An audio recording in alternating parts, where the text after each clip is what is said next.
Ele tá com mau contato. Vai no gogó, Gi.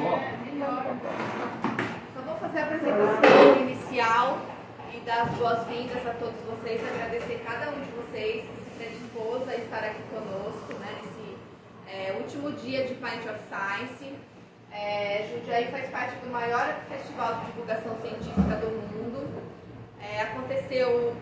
O festival já está acontecendo desde segunda-feira, então segunda, terça e quarta, hoje é o último dia, aqui no The Beer mesmo. E aí, antes de eu falar um pouco do festival, para quem ainda não conhece, eu quero agradecer os patrocinadores e parceiros.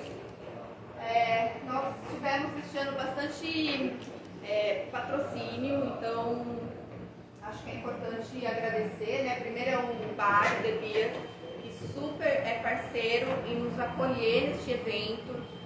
Já é o segundo ano que nós fazemos aqui, então ele disponibiliza o local. Temos agora a nossa cerveja, que eu também vou falar um pouco mais. O Guilherme é super parceiro. A VRS Academy, a Illumina, Clínica de Psicologia, Centro de Estudos Maria Padilha, que está representada aqui pela Tuane. Parabéns, Tuane, muito obrigada. Esse ano entrou com a gente, agora a Tuane é uma fighter, ela já era, né? Agora já é uma fighter mesmo. A Exo Contabilidade, a Quality Coworking e a Luana Araújo.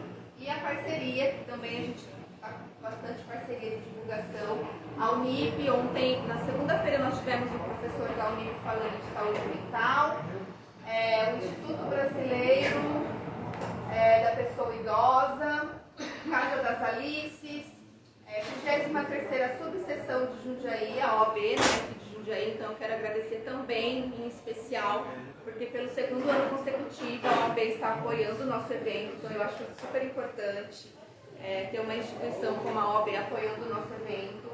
A Cervejaria Prisma, que produziu a nossa cerveja, então por favor, todo mundo um brinde, depois a gente vai fazer um brinde todos juntos. Junto com a Lúpulo de Jarinu, depois eu vou falar um pouquinho mais como é que foi esse processo da cerveja aqui também. Foi assim um puta de um desafio fazer essa cerveja, não foi fácil, foi um desafio à parte do Pint of Science. E a Move 8 Produções, que também todo ano está com a gente. E também todas as instituições de capoeira, que ontem nós tivemos aqui, os capoeiristas, então foi bem legal. Bom, e falando um pouco da nossa cerveja simbiótica,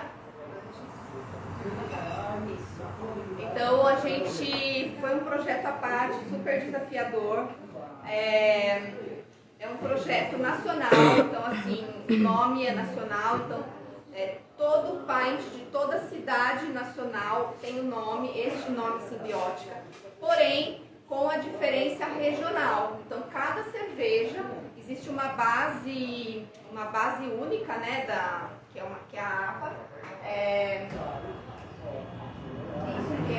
APA, que ela tem uma receita única, e aí a gente faz essa diferenciação com lúpulos de cada região. Então cada cidade, claro que cada cidade que aceitou esse projeto, né, nem toda cidade fez esse projeto, mas a cidade que aceitou produziu a cerveja com lúpulo da sua região. Então isso também que é legal, a gente ter essa regionalidade nossa aqui dentro da nossa cerveja. Então, por favor, gente, provem a nossa cerveja, porque não foi fácil fazer esse projeto. Muitas pessoas envolvidas, literalmente mesmo, assim, com biólogos do Brasil todo, e foi assim, olha, um sacrifício pra gente chegar até aqui. E depois vocês me falem se vocês gostarem ou não. Se não gostarem, então, muito bom, isso é importante. E aí, só assim, falando muito rapidamente do Pint of Science, para quem não conhece, ele é o maior festival de divulgação científica do mundo, que acontece anualmente, sempre no mês de maio, tá? Este ano ele está acontecendo em 26 países simultaneamente. Claro que cada país tem o seu fuso horário, né? E cada cidade também, mas em 26 países simultaneamente, em 383 cidades, e Jundiaí é uma delas. Então eu tenho muito orgulho de fazer parte desse projeto, porque é um desafio enorme, embora a gente ache que é só estar aqui no bar, todo mundo fazendo ciência. Hoje a gente vai falar um pouquinho de um tema que foge um pouco da minha área, que é de humanas, mas é muito difícil fazer um evento como esse, porque envolve várias coisas, principalmente aspecto financeiro, tempo, todos nós somos voluntários, né? Então é um desafio muito grande. E neste festival a gente aborda todas as áreas do conhecimento, desde biologia, exatas, hoje o Dani está aqui, sociedade, então são todas as áreas do conhecimento.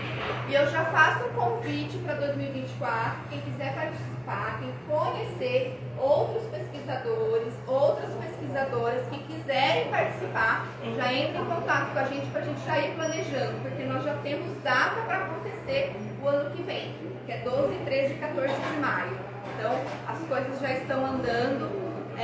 Já vou dar um spoiler, porque a gente está em pouco, a gente pode dar um spoiler, porque a gente no primeiro dia, aqui eu conversei com o Guilherme, a gente já vai estar pensando em falar sobre fermentação de cerveja, Dani, com algumas degustações. É spoiler, gente, não sei se vai rolar.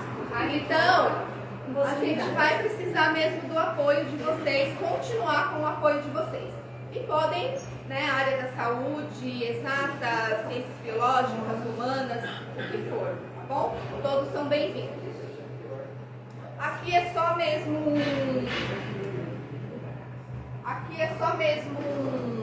uma linha do tempo. A gente já está na 4ª edição do Pint of Science aqui em Jundiaí. A gente começou em 2020, em plena pandemia. A Tuane está com a gente todo ano, né, Tuane? Então ela é uma Pinter mesmo, oficial, raiz. A Tuane é uma Pinter raiz. E na ocasião a gente fez 2 mesas de mulheres na ciência, inclusive com a Tuane. Foi bem legal. Claro que com a pandemia nós não fizemos presencial, foi online. Todas essas palestras estão disponíveis no YouTube.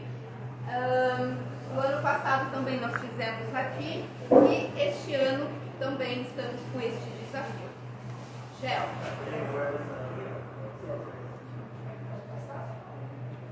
Isso.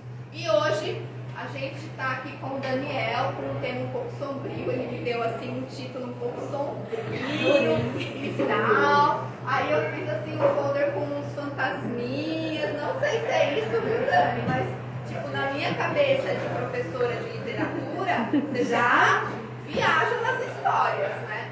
Então, hoje o Dani vai falar de Os Fantasmas, as rãs dançarinas e o mundo moderno. E aí, como ele falou de fantasma, como eu falei, eu já viajo na história, né? Bem isso. Bom, e aí apresentando um pouco o Dani, né? O Daniel, ele é bacharel em Física e licenciado pela Unicamp, com mestrado em Ensino em Ciências e Matemática pela Unicamp e doutorado em Ensino de Ciências pela mesma universidade. Um breve resumo do que ele vai falar para a gente já ir criando conexão com o assunto. Não faz muito tempo, há menos de 180 anos atrás, o ser humano se encontrava em uma sociedade que era habituada a funcionar majoritariamente durante o dia, fazer comunicação via oral ou por escritos em papel. E qualquer um que afirmasse que acabou de falar com um irmão que mora em um país distante seria internado em um sanatório. Então, por exemplo, hoje a gente está aqui fazendo live para todo mundo e naquela época não, né? Isso é substituído por um mundo moderno. Vamos contar o início da história da criação desses conceitos e de que modo algumas coisas curiosas, como um fantasma, ainda bem que tem luz, uma garrafa e algumas rãs mortas. Você trouxe rã morta também? Não. Dançantes ajudaram nesse processo. Então, seja bem-vindo, Dani. Obrigada por estar aqui.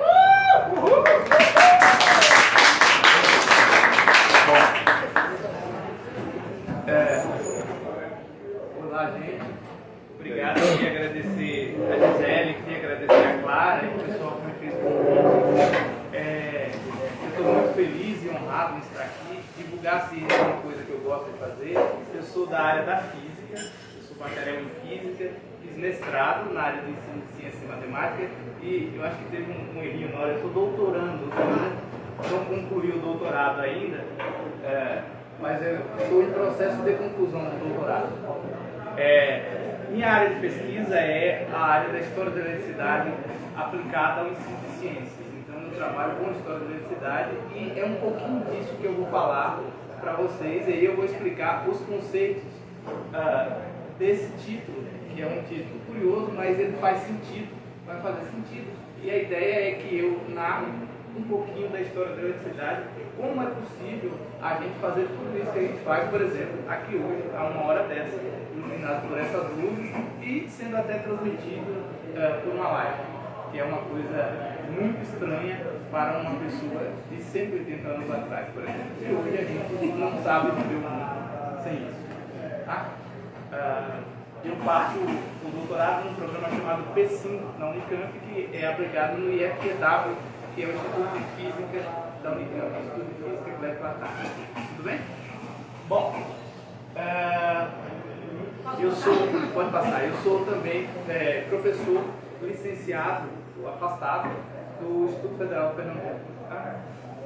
Então, eu vou começar. Eu gosto de andar, sou professor, então eu gosto de andar daqui para lá. Quando eu fui convidado para fazer essa palestra, eu sou um contador de história. Então, lá no Instituto de Física, meus amigos pós-graduando, a gente sempre fica conversando e aí eu gosto de contar sobre a história da física, e eles me perguntam, eu ouço as histórias. São pessoas que são as pessoas mais capacitadas em termos de física que eu já conheci, são pessoas que estudam coisas dificílimas, buracos negros, espaços curvos, leptons, teorias quarks, teorias de grupos, coisas extremamente difíceis, mas que se interessam também um pouco da história, olhar um pouco no retrovisor, enxergar um pouco a gente e conhecer a gente um pouco mais. Eu começo sempre as palestras com uma obra de arte para tentar descrever um pouco. Por exemplo, esse aqui é um quadro do Van Gogh, que foi uma exposição bonita, fiquei inspirado lá na exposição do Van Gogh, que estava acontecendo lá no Dom Pedro, lá em Campinas, e aí fiquei inspirado em olhar, fiquei um tempo contemplando esse quadro, e essa obra foi desenhada no século XIX, e esse é um típico quadro no século XIX que, tirante algumas coisas da arquitetura e talvez da pintura, seria um quarto extremamente comum de ser encontrado, por exemplo, no Egito Antigo ou pelos romanos. Não tem nada aqui que um romano ou um egípcio não conseguisse construir. Então, se alguém tivesse o poder de ressuscitar um romano ou um egípcio e trazê-lo para 180 anos atrás, ele não ficaria tão impressionado assim com a humanidade. As coisas funcionavam mais ou menos do mesmo jeito. A sociedade era diurna, as comunicações eram feitas ou escritas em algum papel, ou via oral, ou as mensagens eram levadas via cavalo, coisas muito longas, ou via navio, né? Que era talvez a coisa que encantasse ele um pouco mais, mas assim, só uma máquina construída de ferro, porque ele já conhecia os navios só de madeira. Então não teria nada tão gritante que o faria achar o mundo impressionante. Então é por isso que eu começo aqui com esse quarto, que é chamado quarto, né, do Van Gogh, para inspirar a gente a um olhar a essa história da eletricidade. Então o que eu vou fazer aqui é eu vou olhar para o mundo antigo e vou tentar tecer um fiozinho de como esse mundo foi mudando. E na minha visão, a eletricidade, que é basicamente o que domina o mundo hoje, todas as grandes coisas tecnológicas que a gente pode olhar e se admirar, de uma maneira direta ou indireta, utilizam esse fenômeno elétrico da natureza que a gente aprendeu a dominar e a fazer coisas muito interessantes.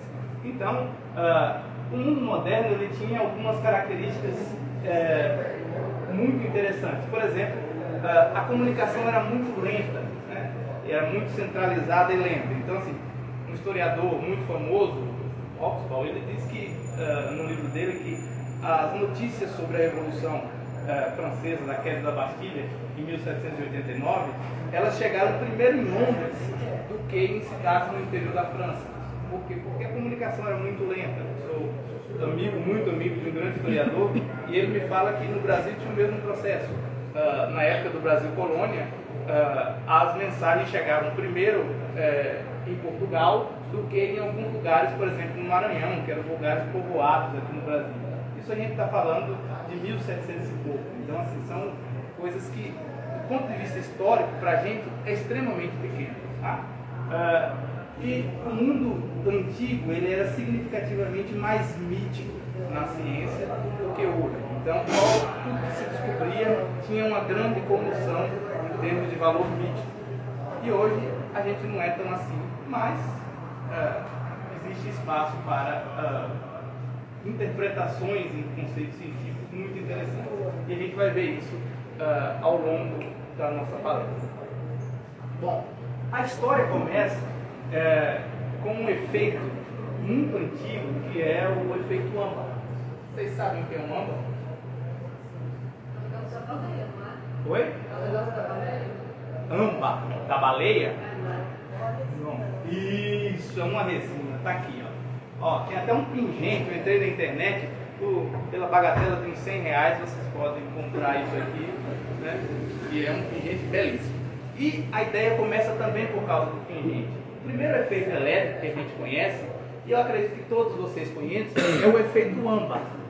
O efeito AMBA é o efeito que eles passavam, os ourives, na época, o pessoal que fazia joia, para polir eles, poliam essa resina, e aí essa resina começava a atrair pequenas coisas, semente, pedaços de folha secas. Então, assim, começava a atrair, e eles acreditavam que essa pedra tinha uma alma, tinha um poder atrativo, né? Então, assim, para quem não sabe ainda o que é o AMBA, quem já assistiu Jurassic Park? Quem não assistiu ainda? Aí, só para fazer não assistiu, assista, né?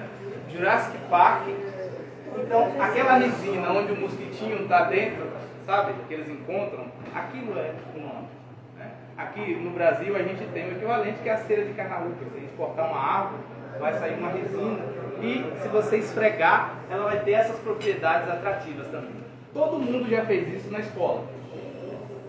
Pegou um pente ou pegou uma caneta, o professor fez isso.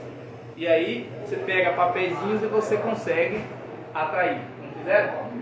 Então, esse é o primeiro efeito da história da eletricidade. Tudo começou há muito tempo atrás. No entanto, na mesma época que se descobriram esse efeito AMBA, estava se descobrindo também o poder de outra pedra atrativa, de outra pedra com alma, que era a magnetita. Então, por muito tempo, eles consideraram que as duas coisas eram a mesma. Então, por muito tempo, não houve estudos a respeito da eletricidade, mas só do magnetismo. Por quê? Porque logo começaram a se usar o magnetismo para construir o quê? Eles descobriram que a bússola, ela se orienta num dado curso, e você consegue, com isso, traçar cartas de navegações e chegar onde você quer. Olha, até hoje eu não entendo esse lance da bússola. Se eu precisar usar bússola, eu vou... Hoje a gente vai descobrir como é que funciona uma bússola. Vamos descobrir, inclusive, agora. Os primeiros relatos desse efeito aqui são atribuídos a Tales de Mileto, que é um filósofo que talvez vocês conheçam, muito antigo, há muito tempo atrás. Ele não deixou nada escrito sobre isso, a gente encontra isso no diálogo de Platão, o Timeu, que é outro filósofo que também é muito conhecido. Tá? Então, os primeiros escritos a respeito desse efeito é exatamente nesse diálogo de Platão e Timeu. Então, de lá para 1600, praticamente nada foi produzido em eletricidade. A coisa mudou em 1600, quando este cara aqui, que era um médico da Rainha Elizabeth, a primeira, não a... Para esclarecer, para esclarecer porque... Não que ela tivesse idade, mas a Rainha Elizabeth I, que lutou a guerra contra a Espanha, e ele era cientista nas horas vagas, e ele queria provar uma coisa, porque médico antes era um cientista que ia para todas as áreas que interessassem a ele, porque tinha muita coisa para se descobrir e tinha pouca coisa em medicina. Então, assim, eles estudavam o básico e aí iam para as outras áreas. Então, é muito comum você chegar na biografia dos grandes cientistas do passado e dizer, não, o cara era médico, advogado, era 500 formações. Pô, aí o cara ainda tinha tempo para beber, Por quê? Porque o conhecimento antes era bem pequeno. Hoje em dia é quase impossível você chegar à quantidade de informações que se tinha naquela época. Porque antes todas as formações eram mais ou menos um monobloco, e aí eles iam indo de formação em formação, e os que tinham mais curiosidade saíam da medicina, iam para matemática, iam para filosofia, iam para outras áreas, então, e assim sucessivamente. Então, ele escreveu esse livro aqui, que é um livro em latim, que se chama De Magnete, que é o magneto. E qual era a tentativa dele? Demonstrar que a Terra é um grande ímã. Então, por que vocês já brincaram com ímã? Vocês sabem que o ímã ele atrai e ele repele também, não é isso? Você tem dois polos de ímã, o polo sul atrai o polo norte e repele o polo sul, e o norte e vice-versa. Repele o polo norte e atrai o polo sul. Não é assim? Vocês não brincaram com ímã na escola? Mas se vocês pegarem um ímã, por mais que não tenha um polo, vocês sabem se ele repele, se eu virar ao contrário, ele atrai. Tudo bem? Todo mundo já fez essa brincadeira? Isso. Então, pronto. A bússola funciona assim. A bússola é um pequeno ímã. E aí, o que acontece? Ele queria demonstrar que a Terra, de onde vinha, porque todo mundo sabia que a bússola apontava, um lado apontava para o norte, e obviamente o outro apontava para o sul. A bússola é um imãzinho em forma de agulha que pode girar em torno de um eixozinho. Então, se você solta isso e tiver alguma fonte de magnetismo aqui, eu posso orientar minha bússola. Então eles especulavam por que a bússola apontava para o norte. Eles diziam que havia uma jazida gigante no Polo Norte de magnetita e isso atraía o ímã e tal. O Gilbert, ele queria demonstrar o seguinte, que não, na verdade isso vem do interior da Terra. A Terra toda está permeada por esse efeito magnético e qualquer lugar que eu chegar, eu consigo orientar a bússola. Por quê? Porque existe um magnetismo natural à nossa volta. Então, todo lugar que eu chegar, eu pegar uma bússola, se não tiver nenhuma fonte de magnetismo próximo, o magnetismo natural da bússola vai apontar ele para o norte. Isso por quê? Porque a Terra inteira pode ser considerada um grande ímã, um ímã gigante, um imão, né? Um grande ímã, e aí eu posso orientar. Então, ele escreveu esse livro para demonstrar isso. Só que o que ele fez de tabela que é importante para nós? Ele foi a primeira pessoa em 1600 que separou a eletricidade do magnetismo. Que ele disse, olha, não pode ser a mesma coisa. São coisas diferentes. A eletricidade, o efeito elétrico, o efeito lambda, eu preciso atritar as coisas para fazer as coisas chegarem perto, para ativar a alma desses corpos. O magnetismo não. Se alguém tiver um ímã, uma magnetita, ela funciona o tempo todo. E o magnetismo ele funciona para outro ímã ou para metais, para ferro, não para qualquer metal, para ferro magnético. Então, para ferro, eu não consigo atrair qualquer coisa com um ímã. Já o efeito Lambert, não. Se eu limpar, polir, eu consigo atrair qualquer coisa, qualquer pedaço de papel, qualquer pedaço de folha, qualquer semente, desde que o corpo seja extremamente pequeno, eu consigo atrair. Então ele disse, olha, não pode ser a mesma coisa, são duas coisas diferentes. E com isso, ele fez essa separação e fez a primeira classificação, que ele disse, olha, nem todos os corpos manifestam a eletricidade. Porque ele diz, olha, se eu pegar uma resina, como âmbar, e esfregar, eu consigo atrair, funciona. Se eu pegar um vidro, esfregar, eu consigo atrair, funciona. Agora, se eu pegar, por exemplo, um pedaço de metal, esfregar a mão, eu não atraio papelzinho nenhum, nem pedaços de coisas pequenas nenhum. Se eu pegar uma cortiça de vinho e esfregar, eu também não atraio. Então ele foi fazendo essa separação, tudo bem? Então, ele é o primeiro cara que dá o pontapé, né, inicial na nossa história da eletricidade, tá? Eu vou até mostrar, antes de continuar, eu vou até mostrar para vocês. Pode passar. Porque ele também inventou um aparelho extremamente sensível, chamado versório. Esse aparelho é inspirado na bússola. E é o quê? é uma pequena agulha que pode girar em torno do eixo, e aí ela é extremamente sensível, porque com isso eu até fiz aqui, meu orientador de mestrado, ele trabalha com essas coisas, ele tem um livro onde ele ensina a fazer um monte de brincadeiras com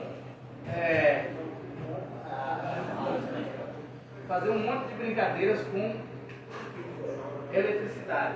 E aí ele ensina a fazer, por exemplo, um versório, com coisa simples, é um copinho daqueles de café com uma agulha, se põe gesso e põe uma agulha, e aí eu vou colocar a nossa coisa girante, que é um daqueles PCB.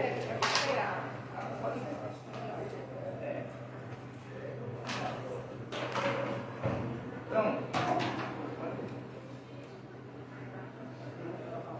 deixa eu pegar aqui o meu PCB. Vou pegar um aqui para improvisar. Então, um daqueles percevejozinhos que a gente coloca em pasta, isso? Bailarina. Oi? Bailarina. Bailarina, pronto, um nome bonito, um nome poético. Ele é uma bailarina mesmo. Ó, então ele vai ficar aqui, ó. Eu vou tentar parar ele aqui. Pronto. Tá aí minha bailarina. E eu vou fazer o seguinte.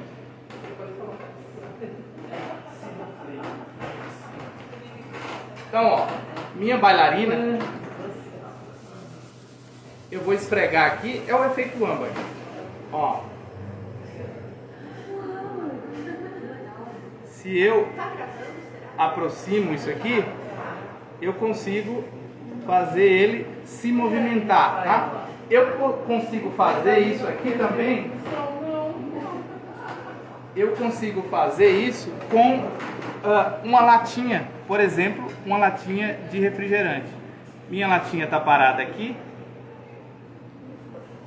E aí eu vou esfregar, ou seja, eu vou criar a carga elétrica aqui. Isso aqui é um cano de PVC. Isso é um cano de PVC, eu não expliquei, mas não tinha inventado o PVC ainda, gente. Mas ele funciona até melhor do que a resina. Ele é a invenção do futuro. Então, ó, eu posso fazer com que...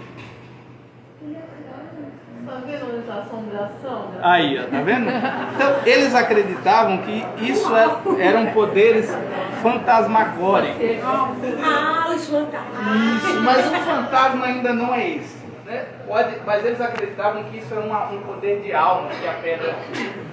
Um outro experimento muito importante, depois desse experimento para atrair coisas, que ainda é o efeito âmbar, foi esse experimento aqui feito pelo Otto von Guericke. Von Guericke era um cientista alemão, foi prefeito da cidade de Magdeburgo, e ele fez uma série de experimentos, além de ser prefeito, o famoso experimento dos cavalos. Alguém já ouviu falar dos cavalos que tentam dividir uma bola com um vácuo dentro e não conseguem? O experimento de Magdeburgo foi feito em praça pública, que 3 cavalos de um lado e 3 cavalos do outro não conseguiram dividir, mostrando o poder da pressão atmosférica. Esse experimento é extremamente interessante. Então, ele fez esse experimento também aqui. O que ele fez? Ele fez uma máquina de atritar. Atritar é a coisa da vez. Se eu esfregasse, conseguia poderes elétricos. Então ele pegou o enxofre, que é um famoso elemento elétrico, como era conhecido na época, porque elétrico era os materiais tipo âmbar, tipo vidro, tipo PVC, que eu esfrego e aí acontece aquilo ali. Se eu pegar um pedaço de metal e esfregar e aproximar ali, não vai acontecer o mesmo efeito. Então era o que eles chamavam de não elétrico. Então ele faz esse efeito pegando um globo e faz uma máquina de girar. E aí você coloca a mão, gira, e aí o globo gira aqui, né? Aqui tem uma manivela, e aí ele fica um bastão, e aí tinha um globo de enxofre aqui.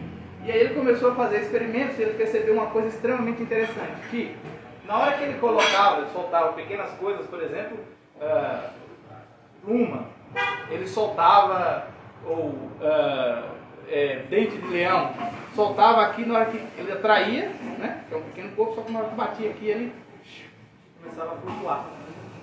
E essa flutuação, eles acharam extremamente interessante. Por quê? Porque era a primeira vez que eu estava vendo a repulsão elétrica. A primeira vez que eu vi a atração foi no efeito Lambda, e agora eles descobriram que a eletricidade é uma coisa que repele também. Então, eu vou tentar reproduzir, eu não sei se vai funcionar aqui, porque ele é um experimento, dependendo da umidade do ar, ele é fresquinho, mas vamos tentar. O que vale, tem alguém que se habilita aqui, alguém que... Isso. Ela já está aí pertinho. Isso. Eu saí... Isso. Pode segurar a pluma do passarinho, essa daqui, pode ser bem... Isso. Segura bem na pontinha, porque... Isso, ele gruda no dedo, aí ó, tem uma pena de passarinho aí. Então, quem sabe faz ao vivo, viu, gente? Se não funcionar... Então, isso é uma pluma que eu saio batendo nos passarinhos, coitados. No caminho. E eu pedi, e ele me deu um prol da ciência. Um prol da ciência. Olha, eu vou apresentar um Python of Science 8, só quer ver a pluma. Pode arrancar, né? Exatamente. Na verdade, então, ó, eu vou pedir que você solte ela no ar. Isso, ó, eu esfreguei, então ele fica atentado, ó. Ela vai atrair. Atraiu.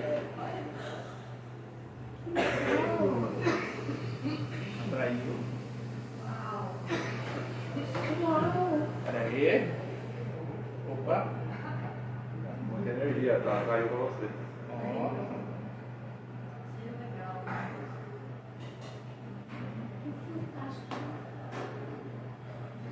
Together. Gás nervioso, na verdade.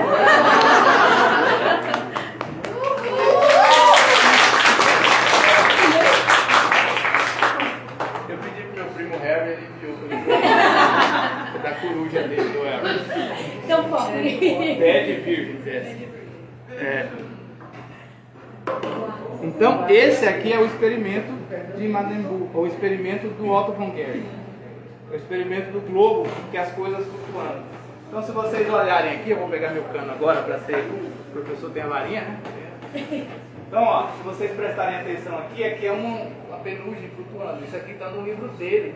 É um livro bem antigo, de 1663, publicado em 1663.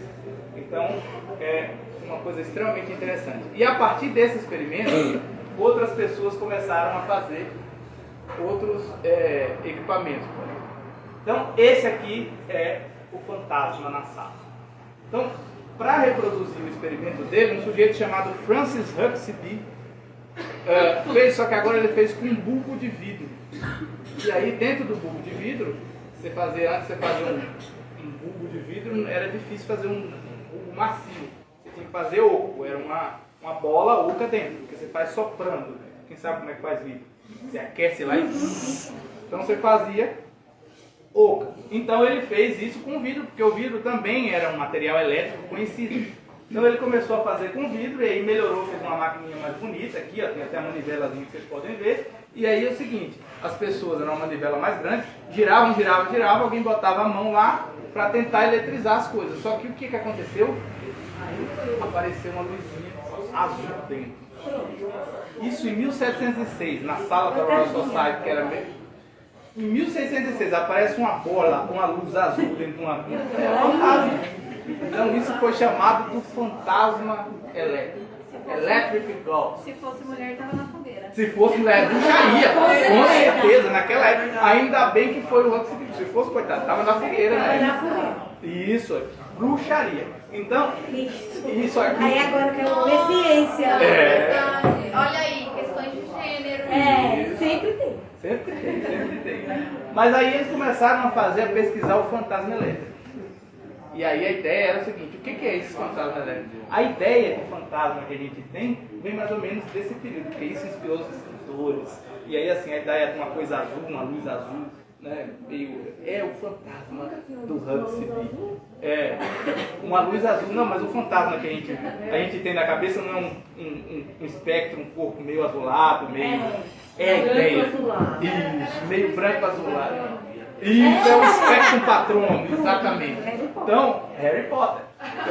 Se inspirando aí na ciência. Se inspirando aí, ó. Então, esse era o fantasma. Então, vários escritores escreveram na época. Isso foi aclamado, o fantasma de Huxley e tal. E aí abriu-se uma linha de pesquisa para pesquisar o teatro dos fantasmas do Huxley.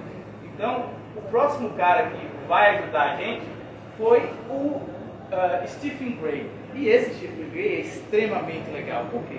Porque ele era um sujeito que não era nobre. Antes, ciência não era, a gente não pagava. Hoje as universidades pagam para a gente fazer ciência, instituto de pesquisa e tudo. Mas antes não, antes era uma coisa que era hobby. Então os ricos iam e faziam as ciências naturais, principalmente, né? Então eles iam e se reuniam num clube, tanto que a Royal Society é financiada pelo clube. Se vocês pegarem os livros antigos, livro do Galileu e de outros da mesma época, vocês vão ver a primeira parte do livro é cheio de projeção de saco mesmo, grão, duque, não sei o que, é o cara que pagava as pesquisas dele. Hoje a gente faz isso, mas com os institutos de pesquisa. Obrigado, né? Só precisa uma nota de rodapé. Isso, precisa. Antes, assim, as primeiras 15 páginas eram um grão da família, não sei das plantas e tudo e tal, para dizer que ele financiou a pesquisa, anunciou pela glória da casa, da família e tal.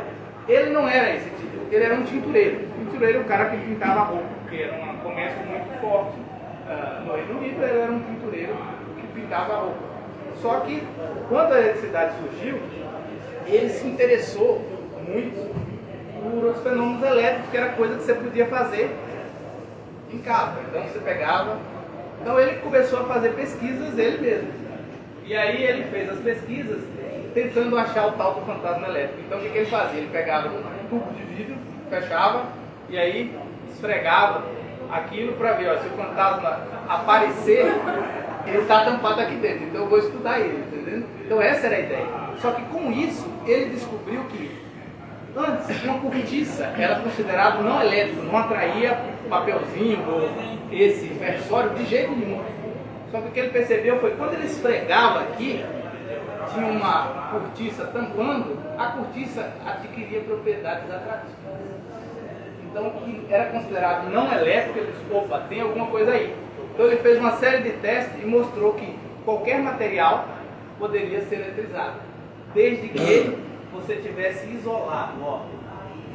Então, o que o médico da Rainha Elizabeth, o Gilbert, fazia? Ele pegava as coisas com a mão e aí atritava. Se o material é o que a gente chama hoje de condutor, então a carga que tem ele vai, passa pelo nosso corpo, que também é um condutor, e vai para a Terra. Então não tem efeito nenhum. Agora, se eu pegar isso aqui, pegar uma luva que é isolante, pegar e atritar, não tem efeito, porque eu estou isolando. Então eu descobri o isolamento elétrico aí. Descobri os condutores isolantes, que é a base para tudo depois. Tudo por causa do fantasma. Tudo por causa do fantasma. E pasme. Pode passar aí. Ele fazia isso aqui, quando ele descobriu os condutores isolantes, aí, olha só o que ele fazia. Yoga. Não, pegava um menino, coitado, pendurava o menino de cabeça para baixo, pendurava em cordas de seda, que eram materiais isolantes, e aí eletrizava o vidro, tinha um bastão de vidro aqui, e passava no menino, o menino ficava um Bem menino... seguro, né? Exatamente, ainda não tinha ECA naquela época, né? Ficava um menino elétrico. Então o que eles faziam? Botavam coisas embaixo e o menino começava a atrair as coisas, tá vendo? Então esse é o experimento do garoto de Gray. E aí faziam isso em festas nobres. Então a nobreza, nos salões, como antes a ciência era uma coisa muito popular. Então assim, nos salões tinha um menino pendurado, oh, que lindo! Aí chegava no nariz do menino, tá, sai uma faísca elétrica, que maravilha! Era... E morria de choque, né? Oi? Era energia estática, exatamente. Eu carregava o menino ficava eletricamente carregado, ficava estático. E vivo. Se ele terminasse vivo, estava tudo ok. Estava tudo ok, mas pendurava os meninos também, tem até um livro, umas fotos. Essa foto aqui era do livro, viu? As festas, uma senhora com aqueles vestidos exuberantes francesas, do salão, tocando no nariz do menino, saindo uma faísca elétrica. E aí fizeram de tudo. E Newton, olha só, os títulos são os melhores. Gênio com personalidade difícil. Saibam vocês, Newton, o grande nome da eletricidade, o grande nome da ciência, da física. Todo mundo sabe quem é Isaac Newton, ou pelo menos já ouviu falar. Newton por um pouco não atrasou a história da eletricidade, porque Newton era daqueles caras que quando ama, quando odia, como diz um amigo meu, né? Então, o Newton, ele não gostava de um cara que gostava do Gray. Olha só a patuscada. E aí o que acontecia? E aí ele era o presidente da Royal Society, comandava a Royal Society. O Stephen Gray tentou mandar alguns trabalhos para ele, Newton, brucutu, gaveta. Colocava na gaveta. Então, os trabalhos do Stephen Gray ficaram aprisionados por muitos anos e o Stephen Gray ia desistir. Sabotando. Então, ele começou a fazer os trabalhos dele em 1704, por aí. Newton era presidente da Royal Society. Ele mandava para lá, só que Newton nem conhecia provavelmente o Stephen Gray. Só que o Stephen Gray era protegido de um astrônomo que o Newton desgostava. Então isso já era suficiente para... Isso, Newton era difícil. Eu gosto de mim, dos meus amigos. Tá aqui, ó. Ó o clubinho. Então, Newton morre, aí ele faz uma nova tentativa de mandar os trabalhos, Newton trava de novo. Aí Newton morreu em 1727. E o Gray ficou vivo. Isso, mas por pouco tempo, já era um senhor internado em um asilo. Coitado. Ele morreu extremamente pobre, morando de favor no asilo. Só que aí quando Newton morreu, outro cara assumiu a Royal Society e explicou os trabalhos dele. Aí ele se animou e aí começou a fazer mais pesquisa. Em 1731 ele descobre os condutores isolantes. E em 36 ele morre. Então por pouco ele os condutores isolantes iam passar um tempão para ser descoberto.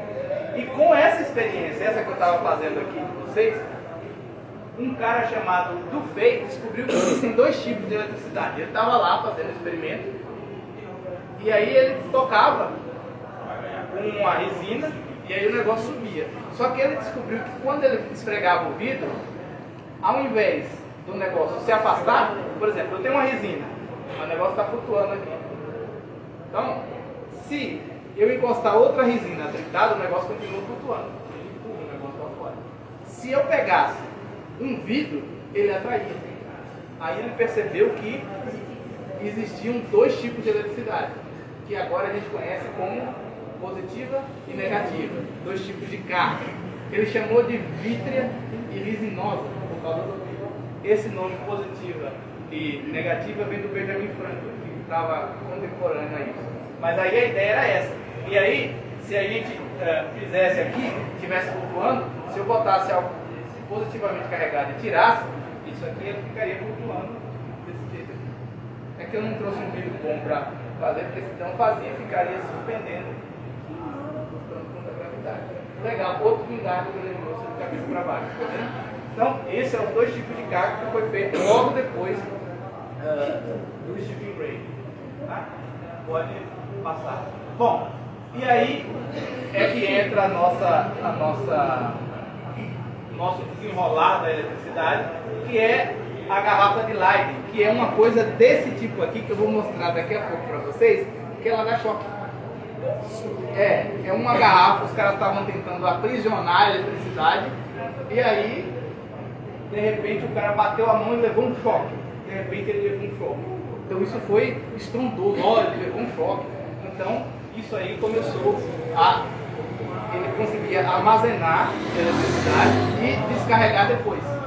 Então, esse é o primeiro que a gente chamou de capacitor, compensador de eletricidade, e que está em tudo que vocês imaginarem. Rádio, TV, óculos, não, óculos não. Mas quase tudo, que dependendo do óculos pode até ter. Então, capacitores. E foi uma das coisas que foi muito utilizado, principalmente nos primeiros televisores. Por exemplo, lembra quando você ia levantar o volume, que era... Então, ali é um capacitor variante. Estou chamando de dyno. O capacitor, você vai aumentando a capacitância, ele vai diminuindo ou aumentando o sinal de eletricidade para volumes e tudo. Então, usava-se vastamente. Mas esse aqui, essa garrafa de Leyden, por quê? Porque o cara que descobriu esse efeito, popularizou esse efeito, ele morava numa cidade chamada Leyden. Era professor chamado Peter Muschenbruck. E aí virou a garrafa de Leiden, todos os cientistas faziam e desfaziam dessa garrafa o tempo todo. Virou a moda da ciência, a garrafa de Leiden. Então, tomar choque era a coisa mais divertida do mundo. Vocês não imaginam o que eles faziam. Tinha um tipo beijo elétrico. Não, depois, começaram a morrer depois. Mas tinha um beijo elétrico, por exemplo. Uma dama subia num negócio que era isolante, eles carregavam a dama inteira e aí alguém chegava e dava um beijo e aí levava um choque. Era uma felicidade. E aí a gente via cobaia. Exatamente, não. E aí tinha também. Cobaia. Beleza essa história. Tinha o livro que era o livro proibido, que eles botavam um negócio de metal na capa, carregavam quando alguém ia tocar, levavam um choque. E aí faziam, aí alguém tinha que puxar o saco do rei, fizeram um retrato do Luís XIV com uma coroa de metal e o resto isolante, aí carregava, aí era uma brincadeira, não toque na coroa do rei. Né? Quem tocar recebe um castigo divino direto, aí vai lá, o rei é protegido por Deus, e aí Servia pro poder também. tocava isso, aí levava um choque. Já servia pro poder, ó. Justificar isso. Cientista, um monte de cientista, era tudo que tinha que fazer a plantinha do rei, porque o rei financiava as pesquisas, aí tinha que dizer, ó, grande rei, ó, aqui a filha apresentava o rei achava um massa. Então essa é a garrafa de Leiden, que daqui a pouco eu vou chamar vocês aqui, a gente já está caminhando para o final dessa nossa palestra, eu vou chamar vocês para verem uma outra máquina, que é a máquina de Winchester, e aí tem duas garrafas de Leiden. Tá? Então essa daqui foi o efeito garrafa de Leiden. E tudo foram feitos com essas máquinas aí. Então, essa garrafa de Leiden, ela ajudou, por exemplo, um grande cientista, Benjamin Franklin, a fazer várias pesquisas com eletricidade atmosférica. Por quê? Porque até então, a eletricidade atmosférica não era, se via faísca elétrica, quando você está trabalhando, eletrizando lá, e eles começaram a pensar, olha, parece muito um raio. Mas será que é um raio grandão? E aí foi com garrafa de Leiden que eles demonstraram que esse efeito é também um efeito elétrico. E aí é o famoso experimento da pipa do Benjamin Franklin. Ele coloca uma chave, entendeu? E aí tem garrafas de Leiden. Vocês já viram esse no livro? Mas um raio cai várias vezes no mesmo lugar. Oi? Um raio cai várias vezes no mesmo lugar. Não sei, mas pode cair. Não tem nada que proíba, tá entendendo? Então, se proteja. Se proteja. Bom, e aí ele fez essa experiência botando uma chave na pipa, e aí caiu uma descarga elétrica na pipa, na chave, e aí veio, e aí eletrizou, carregou uma garrafa de Leiden. E aí eles demonstraram que isso era também um efeito elétrico. E aí eles começaram a fazer pesquisa também com descarga elétrica de peixe. A raia, vocês já viram falar do peixe elétrico? Então eles começaram a fazer pesquisa e demonstraram que o efeito da raia também é um efeito elétrico. E aí vem o nosso outro grande herói, que é Monsieur Galvani, que era um médico, fisiologista italiano, bolognese, e alguém que ultimamente eu estou extremamente mais interessado nos trabalhos, em que ele fez uma descoberta nova, descobriu que tinha uma máquina dessas elétricas carregada perto dele, ele estava mexendo numa rã, e aí teve uma descarga elétrica e a rã morta se mexeu. Então ele disse, nossa, eletricidade... Fantasma ressurreição. Era exatamente isso. Mas não estava tão errado, hoje a gente usa o desfibrilador, né? Então, a eletroneurofisiologia nasceu aí. Ele fez experimentos com rãs, e aí um interessante é que ele fazia descarga elétrica, carregava uma garrafa de Leiden, a garrafa se mexia. Aí girava essa máquina, botava lá, a rã morta se mexia. Só que aí ele começou a fazer várias experiências. Mas a rã se mexia e sobrevivia, voltava? Não, era só as pernas da rã. Só Se mexia, isso, espasmos elétricos. Então a rã já estava morta. Aí eles diziam que havia... Teoricamente a gente ainda está vivo. Dizia que era eletricidade animal. Ele disse que havia uma eletricidade animal, por quê? Porque ele tinha também visto as pesquisas com peixe elétrico. Então ele disse, tem uma eletricidade característica do corpo do animal. E aí ele explicava esse experimento como um efeito dessa eletricidade característica. Fez um monte de pesquisas extremamente complicadas para falar isso. Só que ele fez um efeito, descobriu um efeito extremamente interessante. Ele pegava um arco metálico, ele descobriu que ele não precisava nem de máquina carregada, coisa nenhuma. Se eu pegasse um pedaço de metal, um arco metálico, que fosse metade feito, por exemplo, de cobre e a metade feito de zinco, e encostasse esse arco na mão, a arco se mexia também. Então eu só precisava desses dois metais. E aí que entra o nosso... antes de entrar o outro cara, não, pode deixar isso aí. Eu botei essa foto aqui porque essa experiência das rãs, e antes era o Python Science em praça pública, né? A ideia do Python Science nasceu aí na Europa Antiga. Você tinha os alunos da França, os caras faziam os experimentos nos bares, iam para as praças, e aí porque o cientista... o cientista era, além de tudo, um showman, porque não era só a comunidade científica que avalizava o trabalho do cara. Quantos seguidores eles tinham no povo também era um ativo para ele, e ele está ganhando, a ciência dele está ganhando. Então, e assim, existia muita gente letrada na época. E aí eles iam, e era uma coisa tipo, da discussão dos nobres da época que frequentavam os alunos. Né? Então, ele inspirou escritores, e uma das pessoas que ele inspirou foi a Mary Shelley, que nasceu um pouco depois dessa briga que ele teve com o Galvani. Já se sabia que a explicação para este fenômeno específico já era a outra, que é a do Volta, que eu vou falar daqui a pouco, só que isso estava no imaginário. Então se escreveu muita coisa sobre isso, e uma delas é o Frankenstein. Eu nunca li o Frankenstein, né? O Dr. Victor Frankenstein produz o monstro. Né? Hoje a gente fala no Frankenstein o monstro, mas o Frankenstein é o doutor. O nome do livro é O Monstro de Frankenstein ou O Prometeu Moderno, que é alguém que utiliza os conhecimentos científicos para reavivar um corpo cheio, uma pessoa construída de corpos mortos. Então, a inspiração da Mary Shelley vem daí, do Galvani. O Galvani, em praça pública, botava um monte de rãs em um varal e dava uma descarga elétrica das rãs. Isso, então isso todo mundo... A dança das rãs. As rãs Várias da... coisas. Isso, as rãs bailando. Então essas são as rãs dançarinas. Então isso inspirou a Mary Shelley. A Mary Shelley escreveu Um Monstro de Frankenstein, um romance deliciosíssimo de ler. Quem não leu, leia. Um Monstro de Frankenstein. E aí tá aí a cena do filme. Agora, a cena do filme, que é o mais famoso do Frankenstein. Essas cenas dele acorrentado aqui. Bom, e esse aqui é o nosso Sr. Volta, né, que é o cara que faz a explicação mais ou menos parecida com o que hoje a gente entende a Bíblia. Eu chamei o quadrinho, não sei se vocês prestaram atenção, mas cada quadrinho esse é o sommelier de moedas. Né? O outro era o médico e as mãos dançarinas, esse é o sommelier de moedas. Por quê?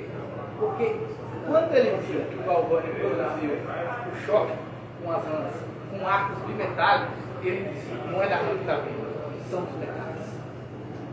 Então, o que ele fez para ter uma ideia disso? Ele pegou uma moeda, botou na língua, botou outro pedaço de metal diferente. E aí ele sentiu um tremor na língua. Então aí estava sendo inventada a primeira pilha. O efeito pilha tinha sido observado por Galvani, que é os dois metais, na rã, tremendo, o efeito choque. Mas ele sentiu que eram os metais, aí ele foi e colocou na língua, e aí ele sentiu essa vibraçãozinha. Alguém já colocou uma pilha na língua aqui? Não, aquelas pilhas duras que você põe na língua. Mas é criança. Nunca ninguém fez isso? Isso. Quem não fez, faça, não sabe o que está fazendo. É maravilhoso. Gosto. Sobrevive, né? Sobrevive. Você não sobrevive quem tomar choque aqui, acredite. Ele sentiu um choquezinho na língua. Então a ideia que ele foi construir esse dispositivo aqui, que está do lado dele, que em italiano pilha, que é pilha, ou bateria, como a gente chama hoje, que é o seguinte, ele pegou um pedaço de zinco, aí pegou um pedaço de cobre e botou em cima. E aí ele precisava de uma solução molhada, que ele ainda não entendia para que servia na época, mas ele sabia que precisava de um pouco molhado para fazer isso. E aí colocava um disco de papelão molhado com água salina, por exemplo. E aí botava e fazia o sanduíche de novo, 3. Um zinco, e ia colocando. Então, quando ele chegou em cima, ele conseguiu fazer uma pilha, que é o efeito da pilha hoje. Você consegue acender, por exemplo, uma lâmpada, se você fizer isso. A gente faz, dependendo da escola, faz a pilha de volta, que é colocar um pedaço de metal um do lado do outro. E vocês já conhecem esse efeito. Quem teve, não sei aqui, antes tinha obturação, quem obturava dente, uma liga metálica, hoje não é mais. Quem aqui teve alguma obturação ou alguma? Você já botou a colher na boca? Já botou a colher na boca e sentiu um choquezinho alguma vez? Então, é uma pilha. Você tem uma colher de um metal, você tem a amálgama de outro metal. E isso está pilhado. Exatamente. Né? E eu descobri o efeito pilha agora, recentemente. Descobri o efeito pilha na academia.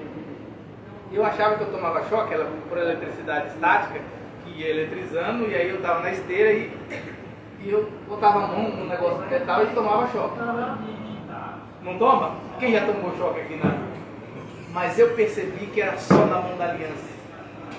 Meu corpo suado, tem água salina, 2 metais em contato diferentes, eu levo um choque, tem uma pilha no dedo. Agora, amor, já tem uma explicação para ir para a academia sem aliança. Não, usa outra mão. Brincadeira, usa outra mão. Mas e aí você leva choque. Então, esse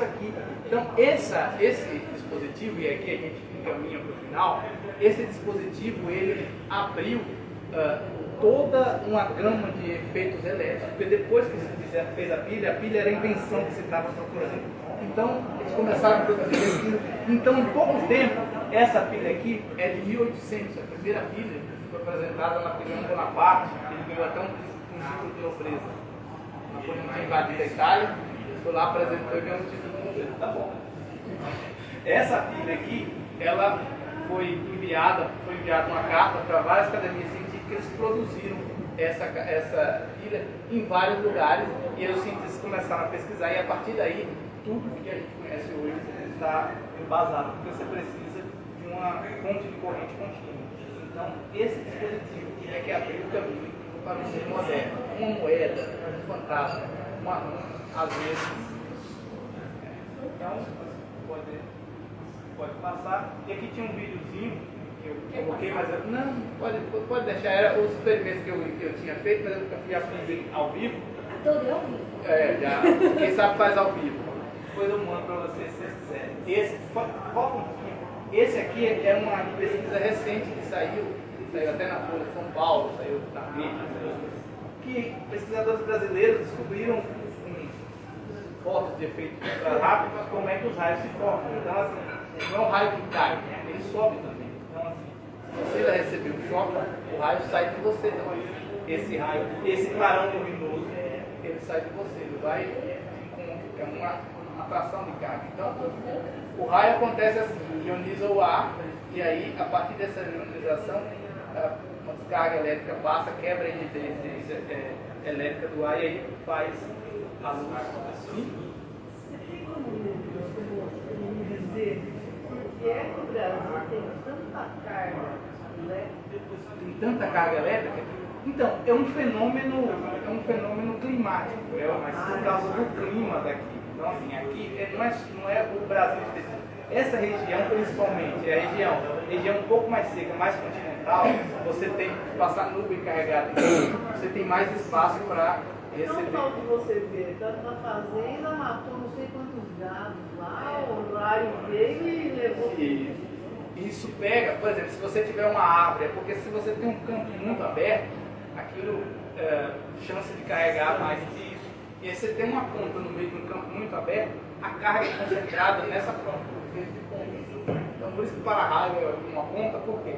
Porque o lugar onde tem as pontas, a densidade de carga é mais alta. Então, o raio vem e se localiza quando a nuvem está muito carregada, ela vem para a ponta. Então, é por isso que pedem para você não ficar embaixo de árvore, porque a árvore ela é uma extensão da Terra. A Terra é um grande condutor, e aí, se você tiver uma ponta aqui, você tem uma extensão da Terra mais alta. Isso faz com que o raio caia. Então, para-raio não é só para lugares altos. Oi? Para-raio não é só para lugares altos. Tem que o pé, né? Oi? Botar.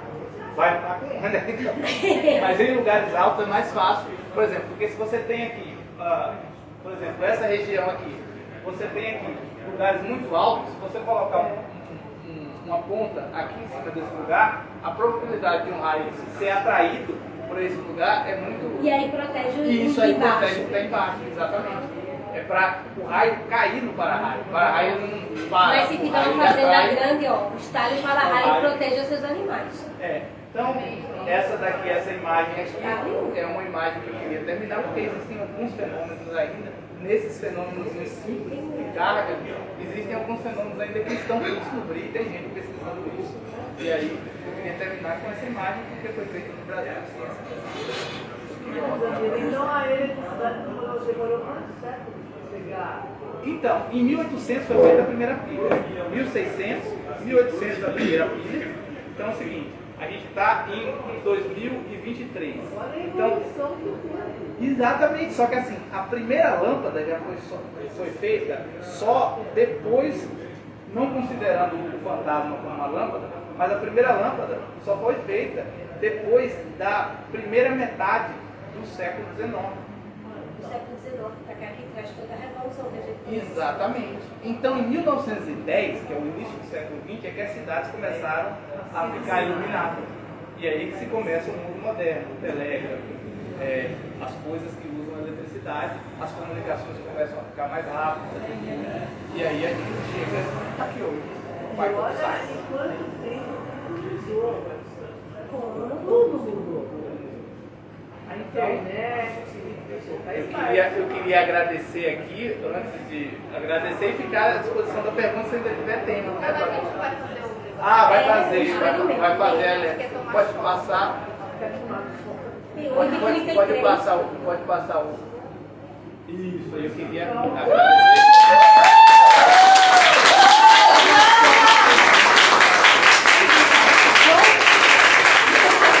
Bom, e aí, como eu prometi, gente, eu trouxe aqui uma máquina dessas que foram construídas. Quer botar na mesa não? Vou botar na mesa. Eu acho que É a máquina de Twin Shirt.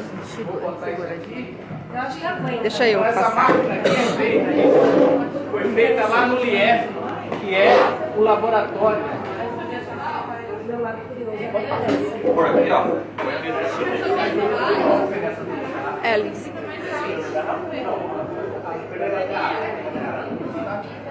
Ó. Isso aí. Aí, entendi. Ó.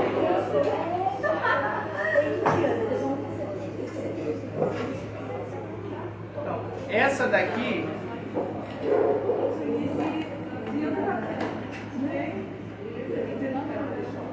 é o que a gente chama de máquina de Winchurch.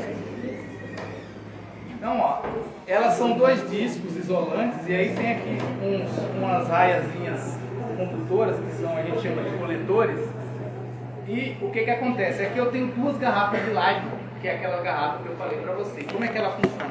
Ela tem aqui dentro, tem uma solução condutora, e aí ela tem um fio aqui ligado aqui. E aqui tem uma armadura externa de metal. E aí o que eu faço? Essa parte aqui é isolante, e aí eu consigo concentrar em uma dessas chapas um tipo de carga e na outra outro tipo de carga. Na hora que eu pego aqui e toco aqui, fecho o circuito e eu levo um foco. E aí essas duas aqui foram Eu ainda tenho que produzidas porque finalizar o evento. porque eu consigo colocar aqui, se alguém pode segurar aqui a Eita! Chega perto. pode segurar duas garrafas. Não, uma próxima da outra. Dá pra gente Vamos encostar. Peraí.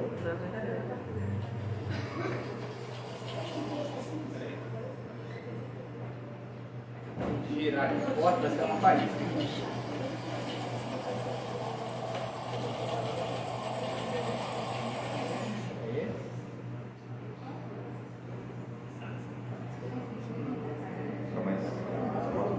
Mas não pode tocar.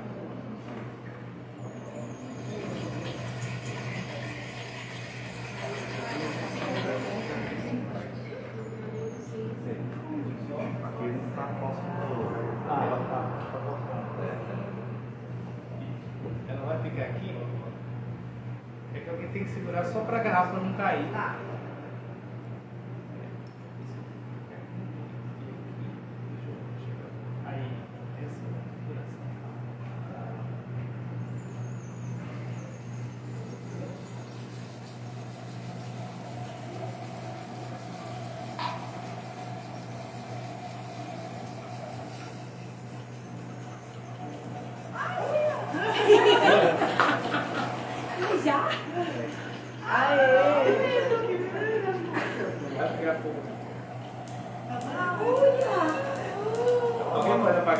a luz. Consegue apagar? Tomando um coquinho? Não, Não? não. Tá? É porque tá pegando nesse lugar. Ela tá pegada só aqui. Agora eu queria.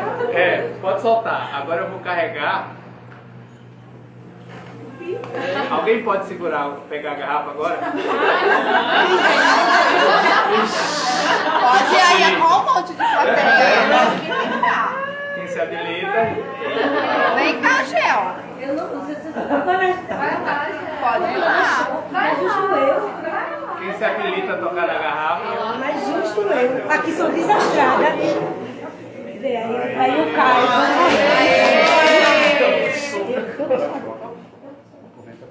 A corrente é baixinha, você não vai. Pega na outra.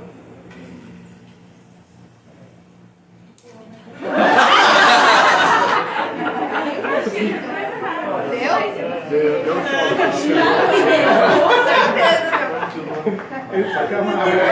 Sacanagem.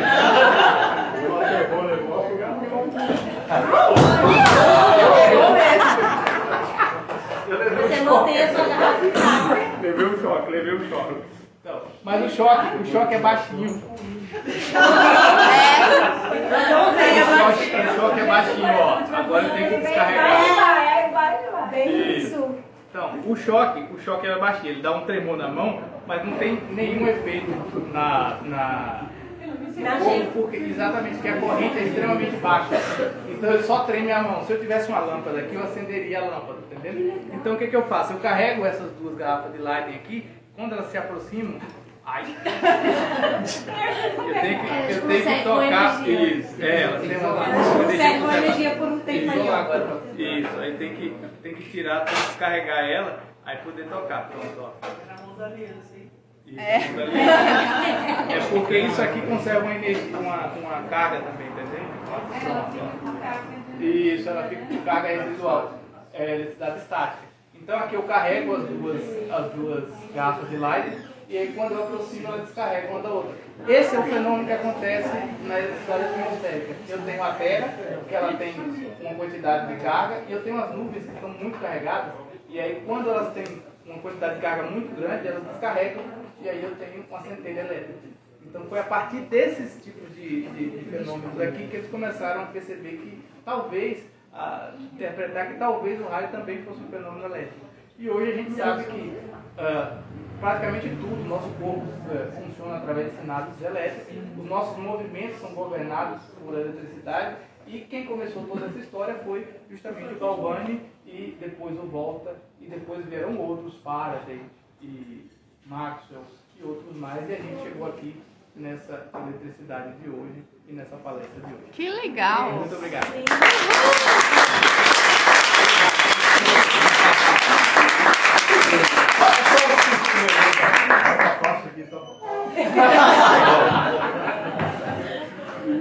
Alguém tem mais alguma pergunta? Não? Bom, gente, eu tenho tempo? Não. Vou pedir uma cerveja. Não, eu estou à disposição para as perguntas, viu, gente? Se alguém tiver pergunta. Ó, ela tem. O meu não é uma pergunta, eu quero contar uma história que aconteceu comigo, eu quero que você comente o que aconteceu. Porque até hoje eu não sei direito. Isso já tem uns 20 anos. Eu estava num bar em São Paulo e tinha uma parte aberta, uma parte fechada e uma escada ao ar livre. Quando eu estava descendo essa escada, a minha sandália escorregou e eu caí de um jeito que eu fiquei virado ao contrário com essa parte do meu braço presa no corrimão de ferro. E estava chovendo. Quando eu fui tentar me mexer, eu não consegui. Só essa parte aqui do meu corpo estava presa no corrimão da escada. E eu fiquei tentando fazer força para me mexer e não conseguia. E não conseguia nem falar. Né? E percebi que eu estava tomando um choque, só que eu estava totalmente lúcida. Nisso, como eu não saí de lá, começou a juntar gente ao meu redor. E até que uma garota lá resolveu abaixar, e eu nessa hora consegui juntar todas as minhas forças para dizer a ela: me tira daqui que eu estou tomando um choque. Só que eu falei bem baixinho. E eu via tudo 100%. E ela só não conseguia nem mexer nem falar. E ela falou, gente, ela disse que tá tomando um choque. E aí ela fez assim em mim, né? Ela fez assim e fez assim, ai, ela tá mesmo! Experimenta ao vivo. Bom, agora eu vou ficar aqui tomando choque até eu morrer. Aí, só pra finalizar, tava naquela época a moda de uns cintos de ferro, com umas coisas penduradas. Eu tava com um todo cheio de bola de metal. Caixinhas. Isso. E aí, alguém, que até hoje eu não sei quem é, veio por trás, pegou a corrente do meu cinto e me puxou e a 3 degraus para baixo, que era o que faltava para terminar a escada.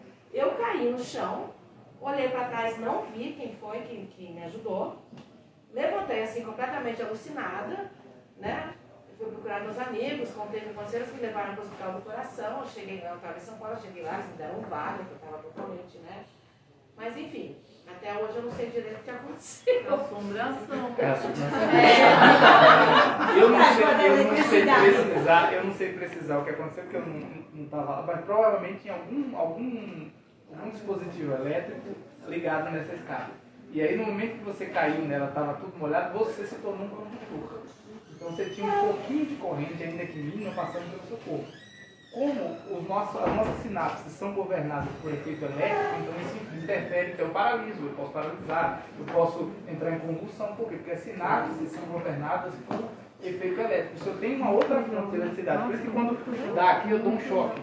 Alguém toca aqui, já sente um tremor na mão. Por quê? Porque isso desgoverna todas as suas sinapses. Então na hora que eu toco aqui, eu sinto um tremor na mão, é por quê? Porque eu tenho uma fonte elétrica interferindo nesses movimentos que eu tenho. Então talvez, eu não sei, isso possa ter me deixado paralisado. E aí alguém pegou a fivela e te puxou, tirou da região onde você estava tomando essa foto. Então o seu corpo Como tirar? Se a gente vê alguém levando um choque assim, você não vai chegar e tocar, né? Porque a pessoa aí foi corajosa ou ela tinha algum conhecimento específico. O que é que a gente faz? Isso, se você tiver alguma coisa de borracha ou alguma coisa, porque você precisa isolar a eletricidade. Você precisa fazer com que porque seu corpo é como se você tocar com a mão, Você choca todo o choque escuro, né? você precisa de algo isolante, algo que isola. Condutor isolante são conceitos que, dependendo do material, vai depender da diferença de potencial para sendo aplicada. Mas para os efeitos da nossa tomada, a diferença de total de 127 ou de 220, a borracha, plástico grosso são coisas que isolam muito bem. Então, se você conseguir empurrar alguma pessoa com proteção, ajuda. Você tem que tirar a pessoa do contato físico, porque ela está fechando um circuito. Então, ela está um curto-circuito. Você tem que abrir o curto para ela tirar o choque. Porque se você tocar com a mão, você também começa a fazer parte do curto. É igual o episódio do Chaves, né? Isso, igual o episódio do Chaves. Quem vai lembrar? Todo mundo lembra. Então, provavelmente, talvez tenha sido isso. Porque assim, nosso corpo, eletricamente, nosso corpo funciona eletricamente. Qualquer espasmo, quando você faz uma eletroneurobiografia, que é um exame, o cara põe eletrodo em você, e aí para ver seus movimentos, para ver como é que está funcionando. Se você tem algum problema na mão, alguém que vai chegar como é que é a sinapse nos nervos, né? E aí os nervos são ligações extremamente. Um monte de fiozinhos, de canaletas que conduzem a eletricidade do cérebro até. Agora, Dani, uma dúvida, talvez meia vez, mas que. Sabe quando a gente fica com o cabelo, tipo, da sensação que o cabelo fica em pé? O que é isso? Efeito das pontas, é o para-raio. É o seguinte, você está carregado, então o fio de cabelo, ele é uma ponta, então a carga vai fluir para as pontas. Então você tem 2 fios de cabelo. E aí a gente viu aqui que, eu não falei, mas isso vocês sabem do ensino médio, que cargas de mesmo sinal, ou seja, de mesma natureza, se repelem, né? Sim. Então assim, você tem 2 fios de cabelo. E aí um tem uma carga, outro tem a mesma carga. O corpo estava com essa carga, foi. Então o que acontece? Ele se separa. Se você está escovando o cabelo, então você está atentando o cabelo e deixando ele, por exemplo, você tem um pente de plástico, pente de plástico no cabelo faz com que o cabelo fique eletricamente carregado. Então você tem o cabelo com a mesma carga, estão lá, negativamente carregadas. Então, assim, as pontas vão tender a se afastar uma da outra. Então, você vai ficar com a história, o pessoal fala do cabelo. A história do Sabe cabelo. aquela sensação que você fica com o cabelo, parece que o cabelo Eu tá... falou pra ela, é a mesma coisa que você encostar na maçaneta de uma porta e falar, levei choque. Isso. No carro, quem às vezes. Nossa. Isso. Por quê? Porque o carro vai, e aí você tem o vento e o vento atrita. Vai passando. Exatamente. Se vocês prestarem atenção, quando estiverem andando, tiver aquelas que tem muito, carreta com cilindro de combustível, sabe? Que é tudo aluminizado. Se vocês prestarem atenção, tem um fiozinho embaixo no chão. Ali é para descarregar. Por quê? Porque o vento vai eletrizando e internamente o combustível também, quando vai girando, eletriza aquilo ali. E às vezes na hora que você toca, você chega perto, se você tocar e sair uma faísca, acabou. Então, aí para não ter um capim grandão.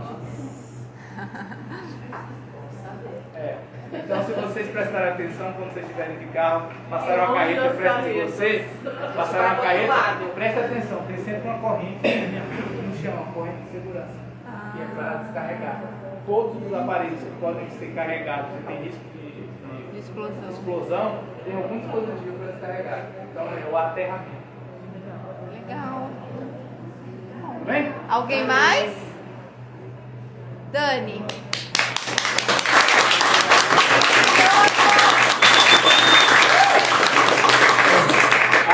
Eu vou agradecer o IEF também aqui, porque é um laboratório de ensino lá da física e lá os alunos constroem um monte de coisa. Eu já fiz a disciplina, já construí alguns equipamentos, mas aí o bom é que os professores de física, alguém que vai trabalhar, pode ir lá e pegar emprestado vários equipamentos que estão lá. E aí tem uma máquina de Winchester lá, que é essa máquina aqui maravilhosa que vocês viram, que eu peguei emprestado de lá. E eu vou construir uma também e vou dar de presente Mas ao IEF. depois então o pai de Jundiaí faz uma carta de agradecimento especial. Isso, ok. Muito obrigado. Gente, 10 minutinhos, tá? Pra gente tomar nossa cerveja simbiótica e a gente volta. Obrigada. Sim, a gente